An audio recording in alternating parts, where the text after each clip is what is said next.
Hello and welcome to the video. This is the first video in a couple of new series that we'll be playing with on the channel, looking at something called iNav Flight, or short, iNav. Now, those of us that have been playing with multirotors for a long time have seen an awful lot of innovation in the last 2.5–3 years, going from very simple Arduino based systems like the MultiWii to the very complicated stuff that we have now that has power distribution boards, flight controllers, and also things like on-screen displays and stuff built in. This is actually the Seriously Pro Neo, one of the newer boards that's out here. This is one of the good old NAS-A32 Revision 5 boards.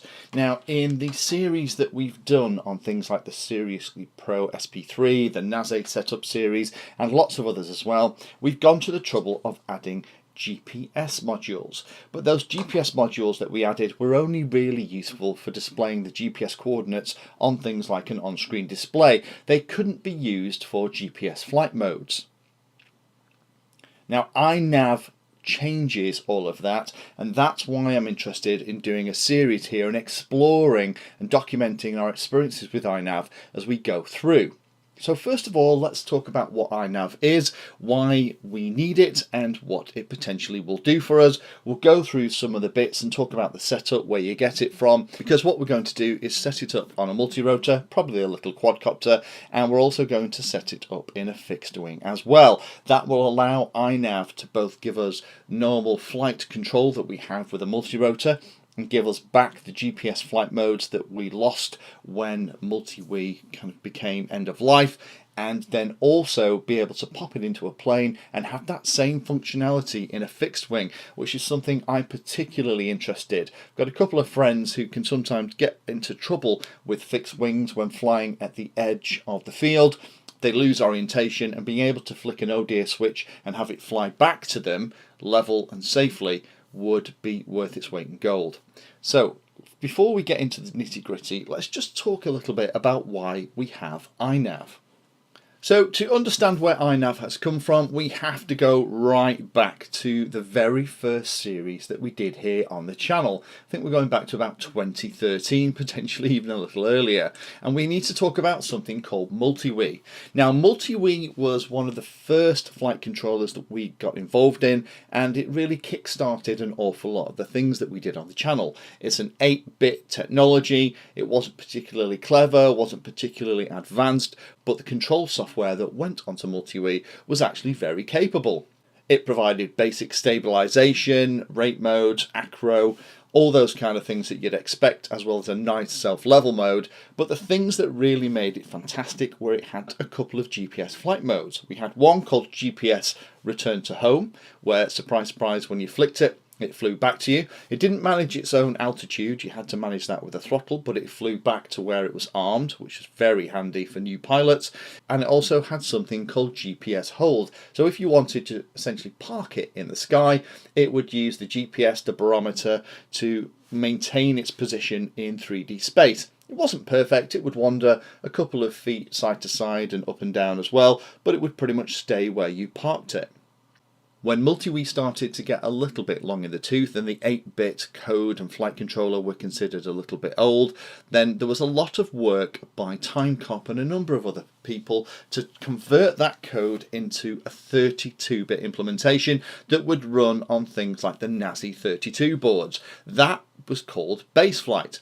So you can think of the MultiWii as kind of BaseFlight's father. Now, BaseFlight then continued to develop and innovate on the code and clean things up. But one thing that didn't make it over from the MultiWii over to BaseFlight was the GPS functionality. That GPS functionality was broken, and because it wasn't a priority for the developers of BaseFlight, the effort wasn't really put in to really get it working properly. Now, some people had a crack at it and got it working really well. Other people implemented it and found that it crashed their quadcopter or didn't work at all or gave really unexpected results. Now, BaseFlight was forked, and if you want to know what forking is all around, because that sounds a bit rude, go and have a look at the video where we talk about how open source actually works. What happened was a gentleman called Hydra decided that the BaseFlight code internally wasn't written as well as it could be. So he took a copy of BaseFlight and turned it into something called Clean Flight. There was a little bit of argy-bargy between the Base Flight and the Clean Flight camp, and Clean Flight became its own standalone product. And Clean Flight continued to innovate, adding lots of new features, things like LED support and other bits and bobs as well, and became the darling of all of the flying community because it was a much more open platform than things like Base Flight. The challenge was that Clean Flight also wasn't interested in fixing the GPS code. The GPS code was brought across. I had lots of conversations with Hydra begging him to sort out the GPS pieces, but unfortunately that was never a priority because Clean Flight was all about racing, and GPS flight modes aren't needed for racing. The code was still in there from when it was brought across from MultiWii, but again it was still considered experimental, and that's what we talked about every time we did a GPS edition in one of the other flight controller build series. We always mentioned that if you're going to use a GPS, don't trust it to fly your quad. Now, Clean Flight has become the basis for lots of forks in its own right. So lots of people have copied Clean Flight to work on specific things. And the two we are most common with here, they are Beta Flight, that took the code and concentrated on making the flight performance and characteristics better. And Beta Flight is now becoming the darling that Clean Flight was to Base Flight. And the other fork that we're interested in, which is the one that we want to talk about, is iNav, which took that very solid foundation from places like Clean Flight and then worked on that GPS code to get it working. But it's not just trying to get back to what we had in the days of MultiWii, it's to actually give us a better GPS code implementation than we had back in the day, so we get GPS flight modes back. In reality, what's going on here is these three projects, because they are so closely related, are all working together. So you'll see in a minute that the iNav stuff is actually taking some of the source code from Beta Flight and vice versa, and Clean Flight's ambition, I think, was always to bring the iNav stuff back into Clean Flight to fix those GPS modes that were classed as experimental. So we're finding that features that appear in places like Beta Flight, things like the notch filter, are cropping up in these other versions as well. And there are lots of other versions of Clean Flight that are now out there that are starting to benefit from this kind of goodness. So hopefully, even though iNav is blazing the way with the GPS flight modes, we should start to see that stuff make it back into other Clean Flight forks too.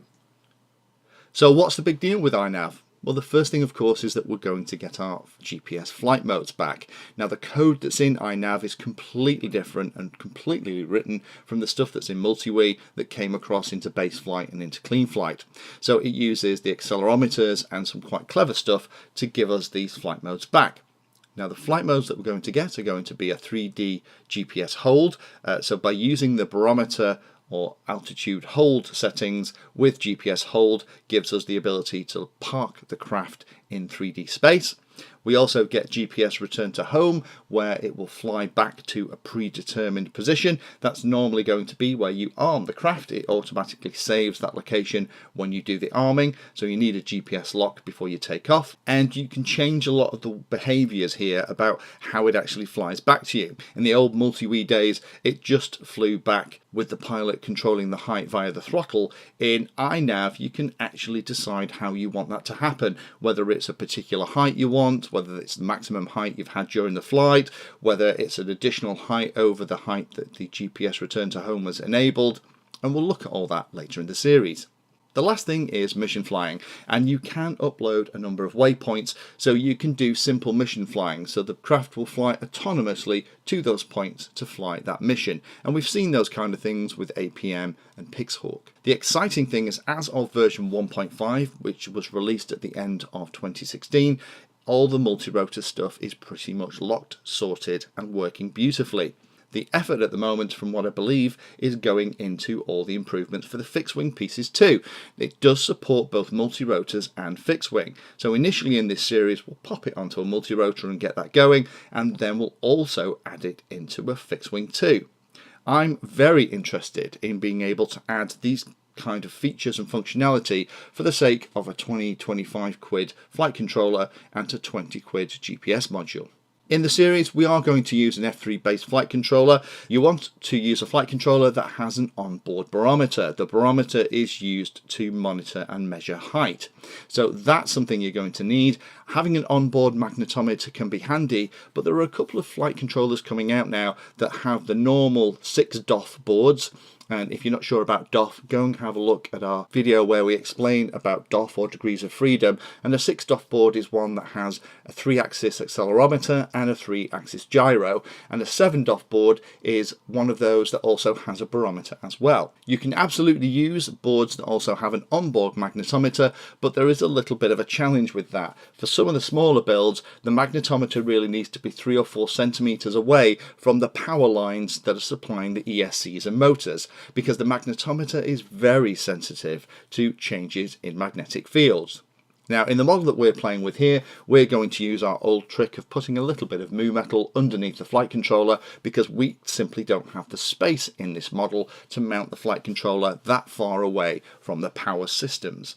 However, in a plane, that isn't going to be anywhere near as big a problem. In the larger planes and the models that we're flying here, it's going to be relatively easy to find a spot for the flight controller to sit level safely in the canopy and to put the GPS on the top with double-sided tape. The last thing to talk about is it is the same interface as CleanFlight and Betaflight.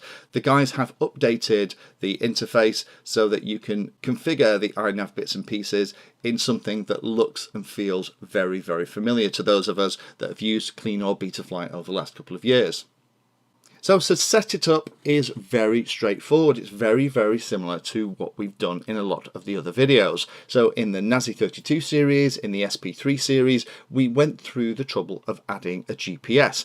And in those videos, we talked about the fact that because we were using CleanFlight where the GPS code was broken, that the GPS was only really useful for displaying the on-screen display GPS coordinates rather than using the return to home and the GPS functionality.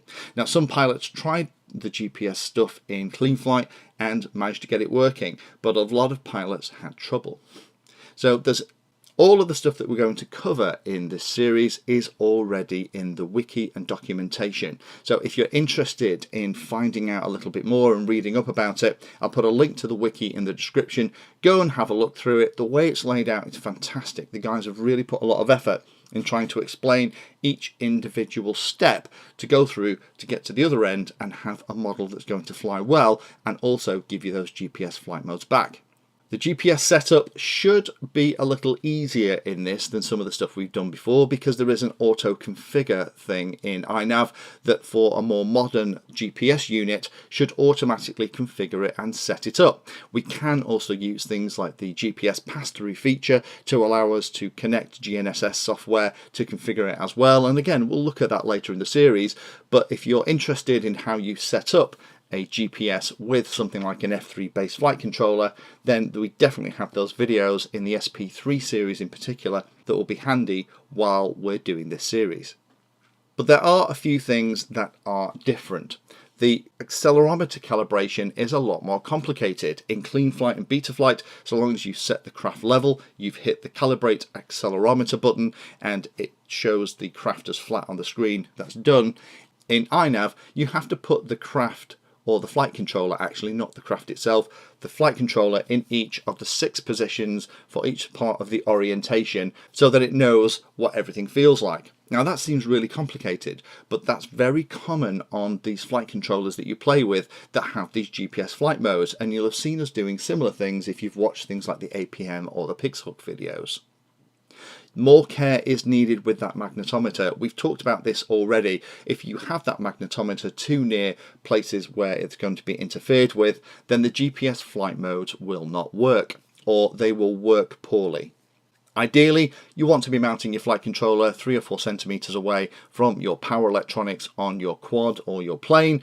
If you can't do that, then the best thing to do is try and use an external magnetometer. And a very common way to do that at the moment is a lot of modern GPSs actually have not only the GPS unit itself, but also a magnetometer inside too. And some flight controllers will allow you to use that magnetometer that's part of the GPS puck that's nice up out the way on top of a stalk. And here's ours here. This is our setup that we're going to use. At the moment, we're actually going to try it with the onboard magnetometer, but this little GPS unit here at the top of this model also includes a magnetometer. So we may end up, if we can't get the onboard one working, even shielding it with things like mu metal, then we might end up having to swap it over and use this external one. The last thing I'll talk about is you do need to be a little bit careful and go through a series of steps. And I was talking to the iNav developers about this and kind of sharing some war stories. But what can happen is once you've got it all set up and you think it's working, go into the field, hitting the GPS return to home button, and it's starting to fly away from you at a great rate of knots. The trick with this is going through a setup, and again we'll cover it in the video, but I would definitely make sure that you try it with a basic hover first, that you make sure that the altitude hold using the onboard barometer is working fine. Then you try GPS hold, both from a stationary and a moving position, and that will make sure that the GPS and magnetometer are working okay. And only when all those things are working fine would I attempt a GPS return to home test. And once it's done it half a dozen times, I'd start to feel a little bit more confident with it. So the last thing we'll do in the video before we finish this one is we're going to talk about some of the most common mistakes. Talking to the developers, I wanted to find out what the most common things were that were causing people problems when they were setting us iNav. So do keep these in mind, and we'll be addressing each of these in the series. The calibration of the magnetometer is key. If the magnetometer or onboard compass is affected or not calibrated properly in any way, the GPS flight mode simply won't work. Now, we have a video on why you need an accurate compass for GPS flight modes, so if that doesn't quite make sense, go and have a look at that. And there are ways that you can test that quite easily in the graphical user interface, but one of the big giveaways is when you go into GPS hold and the craft starts doing something called toilet bowling, where it looks like it's flying around the inside of a toilet bowl. That is usually a big indicator that the magnetometer has a problem and you need to have a look.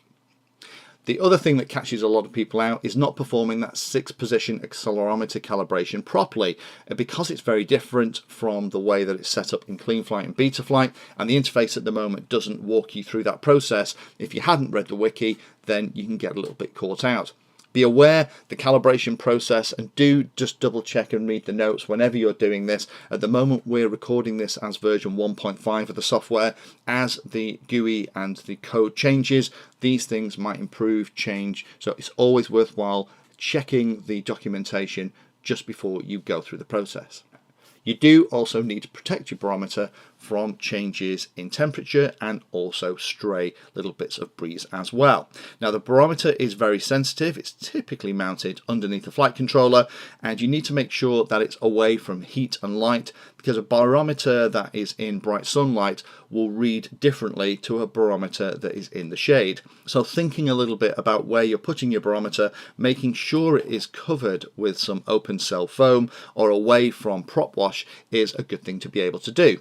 Last couple of things, set up failsafe. You do need to think about failsafe a little bit more with this. You can set failsafe up so it will fly back to you, and there are a couple of extra little wrinkles in iNav about how it handles problems like the loss of GPS code. So for example, if it loses GPS completely, then iNav can actually land the craft gracefully rather than fly away and get into trouble. And the last thing that causes some problems is what we just talked about on the last slide, not trying the GPS features first. So going into the field, making sure that things like the hover works, checking the altitude hold, having a go at things like the GPS hold, making sure the magnetometer is solid, making sure that the GPS is working okay, and then finally trying the GPS return to home. Going out into the field without doing all of those initial tests to make sure everything is all tickety-boo and trying to return to home will usually result in something unexpected and unwanted. So thank you for sticking with us through the video. Hopefully that explains a little bit more about iNav and sets the scene for the builds that we're about to do. I do need to say a very big thank you to Constantine and the team which are developing iNav for supporting and working with us on this series to make sure that the information we give is technically accurate, but also to make sure that this is a great companion series for those of you that are looking to play with iNav. Thank you for taking the time to watch that video. There are lots of other videos on the channel and they're carefully ordered into playlists, so you may find that there are other videos on this same subject that you can go and watch. So I would recommend going into the playlist area of Painless 360 YouTube channel and looking around and seeing what there is. You never know what you might find. Thanks for watching. Please like, subscribe, and happy flying.